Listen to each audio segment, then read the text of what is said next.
Hi guys, in this video I'm going to show you how to delete your Discord account on PC or mobile device. Subscribe to Get Mentory and let's go. To delete your account, first you need to delete all your servers or transfer ownership to other users. To do this, select your server, click on the server's name at the top left. Now go to server settings, copy the name of the server.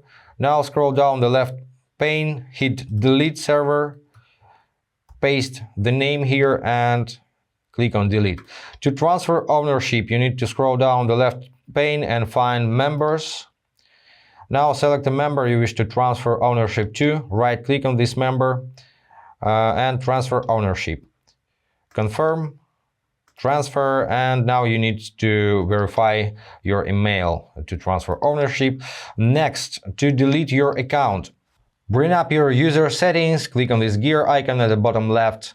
Now stay on the account tab and scroll all the way down. Click on delete account, enter your password and confirm your action. Keep in mind that this can be undone, so if you wish to take a break from Discord, just disable your account and you can reactivate it anytime. In Discord mobile application, you can delete your account from user settings, so tap on your profile icon twice to bring up the settings.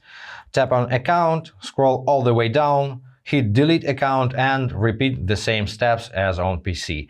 I hope this was helpful. Subscribe to the channel, hit the like button and be awesome. Bye.